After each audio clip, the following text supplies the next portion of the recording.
भविष्य उनका है जो अपने सपनों की सुंदरता में विश्वास करते हैं। श्रोताओं का स्वागत है। आज हम भारत और जापान के रिश्तों की गहराई से पड़ताल कर रहे हैं।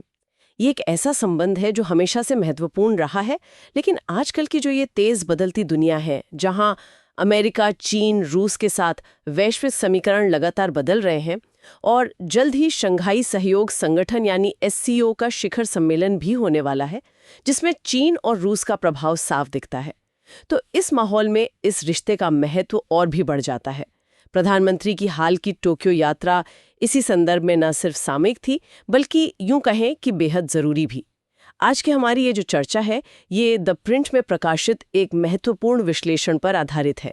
हम इसका एक समालोचनात्मक विश्लेषण करेंगे और ये समझने की कोशिश करेंगे कि भारत जापान रिश्ते को, जिसे अक्सर स्वाभाविक साझेदारी यानी नेचुरल पार्टनरशिप कहा जाता है, वो अपनी पूरी क्षमता तक क्यों नहीं पहुंच पाया है। साथ ही भविष्य में इसके लिए क्या अवसर है, क्या चुनौतियां हैं, इस पर भी बात करेंगे। और हाँ, जो लोग यूपीएससी की तैयारी कर रहे हैं, उनके लिए खासकर मेंस के जीएस पेपर 2 अंतर्राष्ट्रीय संबंध वाला जो पेपर है और प्रीलिम्स के करंट अफेयर्स के लिहाज से भी ये चर्चा काफी अहम हो सकती है। और जो श्रोता समसामयिक मामलों में रुचि रखते हैं, उन्हें भी यहाँ काफी कुछ जानने को मिलेगा। तो चलिए इस विषय की परतों को खोलते हैं। बिल्कुल। और ये जो स्वाभाविक शब्द है ना, इसके पीछे कई वजहें भी गिनाई जाती हैं, जैसे ये दोनों देशों के साझा लोकतांत्रिक मूल्य हो गए, अर्थव्यवस्थाओं का एक दूसरे का पूरक होना और हिंद प्रशांत क्षेत्र में समुद्री सुरक्षा को लेकर जो साझा चिंताएं हैं, ये सब अपनी जगह बिल्कुल सही हैं। लेकिन विश्लेषण का जो केंद्रीय प्रश्न है वो यही है कि अगर ये साझेदारी इतनी स्वाभाविक है, तो ज़मीनी हकीकत में, मतलब ठोस नतीजों के मामले में, ये अक्सर उम्मीद से कमतर क्यों साबित हुई है। इसी सवाल के इर्द गिर्द हमारी आज की बातचीत रहेगी। हाँ, और अक्सर जब इस रिश्ते की बात होती है तो इतिहास का सहारा लिया जाता है, पुरानी बातें याद की जाती हैं, जैसे नेताजी सुभाष चंद्र बोस की आज़ाद हिंद फौज और जापान का संबंध, या भारत द्वारा जापान को सद्भावना के तौर पर हाथी उपहार में देना, गुरुदेव रविंद्रनाथ टैगोर का जापानी विचारकों और कलाकारों के साथ वो जो गहरा वैचारिक आदान प्रदान था।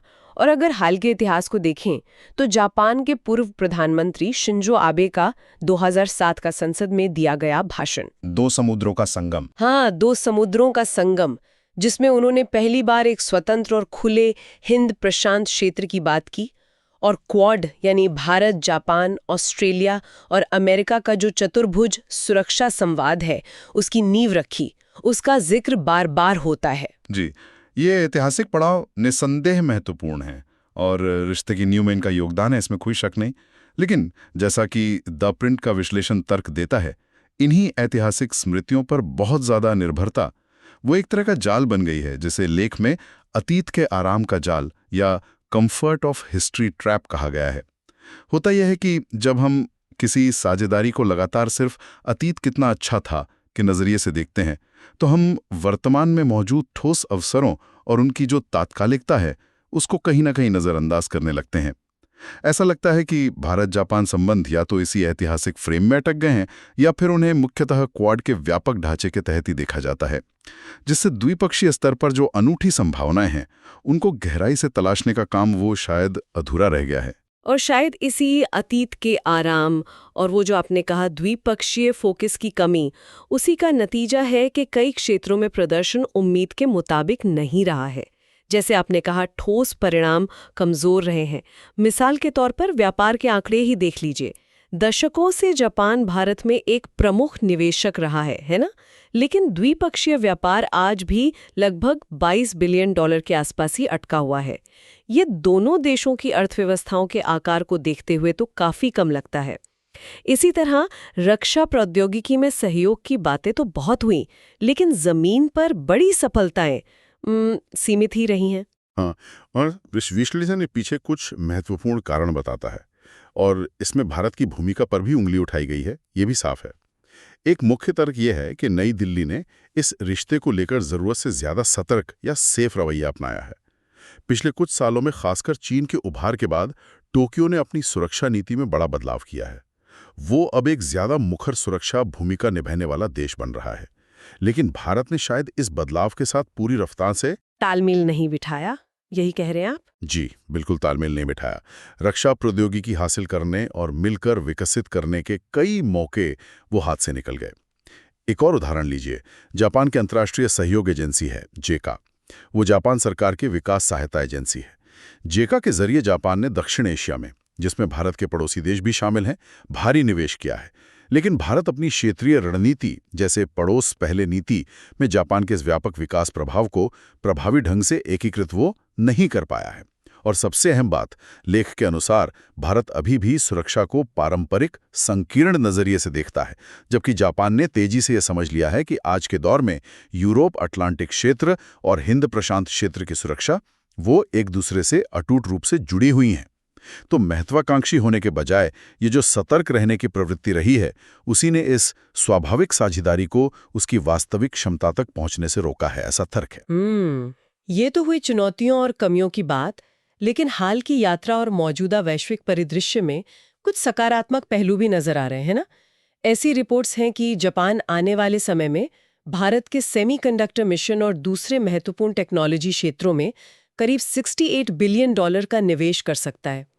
ये जापान की उस रणनीति का हिस्सा भी है जिसके तहत वो अपने सप्लाई चेन को चीन पर निर्भरता कम करके दूसरी जगहों पर फैलाना चाहता है। और हमें ये भी नहीं भूलना चाहिए कि दशकों से जापान की विदेश विकास सहायता यानी ODA वो उसकी विदेश नीति का एक अहम हिस्सा रही है और भारत ODA का सबसे बड़ा प्राप्तकर्ता रहा है। दिल्ली मेट्रो हो या वेस्टर्न डेडिकेटेड फ्रेट कॉरिडोर, ये सब जापानी ODA के प्रमुख उदाहरण हैं। आंकड़ों को देखें तो साल 2000 से 2024 के बीच भारत में कुल जापानी निवेश लगभग $43 बिलियन तक पहुंच गया है। और मारुति सुजुकी की सफलता तो खैर इस साझेदारी का प्रतीक ही बन चुकी है। जी, ये बातें सही हैं, लेकिन बुनियादी समीकरण अब बदल रहे हैं। केवल ODA या पारंपरिक निवेश पर आधारित साझेदारी अब भविष्य के लिए शायद पर्याप्त नहीं है। इस स्वाभाविक साझेदारी का सही मायने में लाभ उठाने के लिए भारत को जापान में हो रहे समकालीन बदलावों को उन्हें गहराई से समझना होगा और अपनी रणनीति को उसके अनुसार ढालना होगा। देखिए, जापान की अपनी भू राजनीतिक स्थिति भी पहले से ज्यादा जटिल हो गई है। चीन के साथ पूर्वी चीन सागर में सेनकाकू द्वीपों को लेकर पुराना विवाद है। रूस के साथ उत्तरी क्षेत्रों का मसला है, जिन्हें रूस कुरिल द्वीप कहता है। यहाँ तक कि दक्षिण कोरिया के साथ भी ऐतिहासिक मुद्दों को लेकर तनाव बना रहता है। और यूक्रेन पर रूस के आक्रमण ने तो जापान के रणनीतिक चिंतन को जड़ से बदल दिया है। उसके बाद जापान ने अपनी नई राष्ट्रीय सुरक्षा रणनीति 2022 और राष्ट्रीय रक्षा रणनीति 2023 जारी की। इसमें सबसे बड़ा बदलाव यह है कि द्वितीय विश्व युद्ध के बाद पहली बार जापान ने लंबी दूरी तक मार करने वाली मिसाइल क्षमता, काउंटर स्ट्राइक कैपेबिलिटी जिसे कहते हैं, वो हासिल करने का फैसला किया है और अपने रक्षा बजट में अभूतपूर्व वृद्धि करने की प्रतिबद्धता जताई है। और जैसा मैंने पहले कहा, जापान अब सुरक्षा को अविभाज्य मानता है। वो यूरोप अटलांटिक और हिंद प्रशांत क्षेत्रों की सुरक्षा को अलग अलग करके नहीं देखता। इसी सोच के तहत जापान अब यूरोप के साथ भी नए तरीकों से जुड़ रहा है। जैसे मध्य और पूर्वी यूरोप के देशों का समूह है 3 Cs इनिशिएटिव, उसमें जापान ने हाल ही में भागीदार का दर्जा हासिल किया है। तो भारत को जापान के इस नए अवतार को समझना होगा। तो ये समझना जरूरी है कि जापान खुद बदल रहा है और उसकी प्राथमिकताएं भी। इस पृष्ठभूमि में द प्रिंट का विश्लेषण आगे बढ़ने के लिए 3 मुख्य रास्ते सुझाता है। पहला रास्ता क्या है जिस पर भारत और जापान साथ चल सकते हैं? पहला रास्ता है जापान को तथाकथित ग्लोबल साउथ यानी विकासशील और अल्प विकसित देशों के समूह में चीन के बढ़ते प्रभाव के एक महत्वपूर्ण प्रतिसंतुलन यानी काउंटर बैलेंस के रूप में देखना और उसके साथ मिलकर काम करना। देखिए, चीन बहुत आक्रामक तरीके से खुद को ग्लोबल साउथ के नेता के तौर पर पेश कर रहा है, खासकर अपनी belt and road initiative BRI के जरिए, जो बुनियादी ढांचा परियोजनाओं का एक विशाल नेटवर्क है। वहीं दूसरी तरफ जापान ने ज्यादा चुपचाप लेकिन शायद ज्यादा गहराई से इन क्षेत्रों में निवेश किया है। उदाहरण के लिए अफ्रीका के साथ जापान का TICAD मंच है, Tokyo international conference on African development. ये सिर्फ ऊपर से नीचे सहायता देने पर केंद्रित नहीं है, बल्कि सहनिर्माण, निजी क्षेत्र की भागीदारी और स्थानीय स्वामित्व पर जोर देता है। अब भारत के अपने पड़ोस की बात करें तो स्थिति थोड़ी चिंताजनक है। दक्षिण एशियाई क्षेत्रीय सहयोग संगठन यानी SARC वो तो लगभग निष्क्रिय है।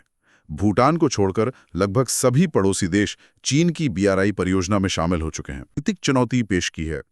ये देश चीन के कर्ज के जाल को लेकर सतर्क तो हैं, लेकिन अक्सर बीजिंग की वित्तीय मदद का स्वागत करते हैं, शायद भारत की पहुंच की तुलना में ज्यादा आसानी से। यहीं पर जापान की भूमिका अहम हो जाती है। छोटे देश टोक्यो को एक उदार और भरोसेमंद भागीदार के रूप में देखते हैं, जिसकी कोई दादागिरी करने या आधिपत्य जमाने की महत्वाकांक्षा नहीं दिखती। इसलिए दक्षिण एशिया और हिंद महासागर क्षेत्र के लिए एक संयुक्त भारत जापान कार्य समूह बनाना वो चीन के प्रभुत्व का एक स्थायी और ज्यादा आकर्षक विकल्प पेश कर सकता है। भारत की अपनी हिंद प्रशांत महासागर पहल है IPOI, उसको जापान के मुक्त और खुले हिंद प्रशांत यानी FOIP ढांचे, खासकर उसके 2023 संस्करण में जो कनेक्टिविटी वाला स्तंभ है, उसके साथ समन्वयित करना इस सहयोग को एक ठोस ढांचा प्रदान करेगा। ये एक दिलचस्प सुझाव है, खासकर भारत के पड़ोस में संतुलन बनाने के लिहाज से। दूसरा रास्ता, जैसा कि विश्लेषण बताता है, वो प्रौद्योगिकी, रक्षा और सामरिक उद्योगों से जुड़ा है। सेमीकंडक्टर यानी चिप्स का मुद्दा आजकल बहुत गर्म है। ताइवान की TSMC, जो दुनिया की सबसे बड़ी चिप निर्माता कंपनी है, वो सीधे भारत में बड़ी फैक्ट्री लगाने से कुछ हिचकिचा रही है। लेकिन उसी TSMC ने जापान में भारी निवेश किया है। जापान के कुमामोटो शहर में वो सोनी और टोयोटा जैसी जापानी कंपनियों के साथ मिलकर $20 बिलियन से ज्यादा की लागत से 2 प्लांट लगा रही है। बिल्कुल, और यहीं पर भारत के लिए एक अवसर छिपा हो सकता है। जापान के जरिए एक सेतु बनाया जा सकता है। जापान में TSMC के निवेश का लाभ उठाते हुए उसे भारत में भी अपनी उपस्थिति दर्ज कराने के लिए प्रोत्साहित किया जा सकता है, शायद शुरुआत में डिजाइनिंग या पैकेजिंग जैसे क्षेत्रों में। इससे भारत को वैश्विक सेमीकंडक्टर सप्लाई चेन से जुड़ने में मदद मिलेगी। लेकिन रक्षा सहयोग वो क्षेत्र है जहां सबसे ज्यादा अप्रयुक्त क्षमता है। अतीत की कुछ कड़वी यादें हैं, जैसे वो शिनमेवा US-2 एम्फीबियस विमान का सौदा, जो सालों की बातचीत के बाद भी सिरे नहीं चढ़ पाया। खैर, उन बातों को पीछे छोड़ना होगा। हाल के कुछ समझौते, जैसे 2024 में भारतीय नौसेना के लिए यूनिकॉर्न मास्ट, जो जहाज पर लगे विभिन्न संचार उपकरणों को एकीकृत करता है, उसका मिलकर विकास करने का समझौता, ये उत्साहजनक संकेत हैं। अवसर कई और हैं। छोटे मॉड्यूलर परमाणु रिएक्टर यानी SMR, जिनसे बिजली उत्पादन में मदद मिल सकती है, उन्नत नौसैनिक जहाज़ों का सहनिर्माण और अन्य रक्षा उपकरणों का मिलकर उत्पादन करना। जापान का मजबूत औद्योगिक आधार भारत में बनाए जा रहे 2 रक्षा औद्योगिक गलियारों, एक उत्तर प्रदेश में, दूसरा तमिलनाडु में, उनके साथ अच्छी तरह से तालमेल बिठा सकता है। इससे न केवल भारत की जरूरतें पूरी होंगी, बल्कि भविष्य में तीसरे देशों के साथ मिलकर रक्षा निर्यात करने की संभावनाएं भी बन सकती हैं। शायद मिलकर छठी पीढ़ी के लड़ाकू विमान विकसित करने जैसी बातें अभी दूर की कौड़ी हों, लेकिन जैसा भारत ने फ्रांस या अमेरिका के साथ रक्षा संबंध बनाए हैं, वैसा ही एक व्यावहारिक और कार्यात्मक रक्षा पारिस्थितिकी तंत्र जापान के साथ बनाना न केवल यथार्थवादी है, बल्कि आज की जरूरत भी है। और तीसरा रास्ता व्यापार और आर्थिक संतुलन को साधने से जुड़ा है। हमने शुरुआत में जिक्र किया था कि द्विपक्षीय व्यापार करीब $20 बिलियन पर स्थिर है और व्यापार संतुलन भी जापान के पक्ष में झुका हुआ है। इसे कैसे बेहतर किया जा सकता है? देखिए, साझेदारी को अगर सचमुच गहरा करना है, तो व्यापार को सिर्फ मात्रा यानी वॉल्यूम में ही नहीं, बल्कि गुणवत्ता यानी क्वालिटी में भी बढ़ाना होगा और उसे ज्यादा संतुलित बनाना होगा। एक नई चुनौती उभर रही है। दुनिया की उन्नत अर्थव्यवस्थाएं, जिनमें जापान भी शामिल है, धीरे धीरे कार्बन समायोजित आयात व्यवस्थाओं की ओर बढ़ रही हैं। इसका मतलब है कि वो ऐसे उत्पादों के आयात पर शुल्क लगा सकते हैं जिनके उत्पादन में ज्यादा कार्बन उत्सर्जन हुआ हो। यूरोपीय संघ का carbon border adjustment mechanism CBAM इसी का एक उदाहरण है, जो 2026 में पूरी तरह लागू होने वाला है। उम्मीद है कि जापान भी भविष्य में इसी तरह के मानक अपनाएगा। ऐसे में भारत के लिए जरूरी है कि वो जापान और अन्य विकसित देशों के साथ इस मुद्दे पर सार्थक बातचीत करे, अपने उद्योगों को कम कार्बन उत्सर्जन की ओर ले जाने के लिए जलवायु वित्तपोषण यानी क्लाइमेट फाइनेंस के रास्ते तलाशे और अपने निर्यात को इन नई जरूरतों के अनुरूप ढालें। अगर ऐसा नहीं किया गया तो आने वाले समय में भारतीय उत्पादों को इन उन्नत बाजारों में अपनी प्रतिस्पर्धात्मकता बनाए रखने में मुश्किल आ सकती है। साउथ में सहयोग, प्रौद्योगिकी और रक्षा में साझेदारी और व्यापार को गुणवत्तापूर्ण बनाना काफी ठोस सुझाव लगते हैं। लेकिन इन सब बातों से एक बड़ा सवाल ये भी उठता है कि भारत की समग्र रणनीतिक सोच में जापान का स्थान क्या है। अक्सर जब हम भारत की विदेश नीति या रणनीतिक बहसों को देखते हैं या सुनते हैं, तो फोकस अमेरिका, चीन, रूस या फिर पड़ोसी पाकिस्तान पर ज्यादा रहता है। जापान को अक्सर एक स्थिर, भरोसेमंद लेकिन शायद टेकन फॉर ग्रांटेड साथी मान लिया जाता है। इतना विश्वसनीय कि उस पर तत्काल और गहन ध्यान देने की जरूरत महसूस नहीं होती। और विश्लेषण के अनुसार यही आत्मसंतोष या कंप्लेसेंसी एक बड़ी गलती है। टोक्यो सिर्फ एक बैकग्राउंड पार्टनर नहीं है, वो दुनिया की उन गिनी चुनी बड़ी और भरोसेमंद शक्तियों में से एक है जिसके पास एशिया के भविष्य को आकार देने की क्षमता भी है और विश्वसनीयता भी है।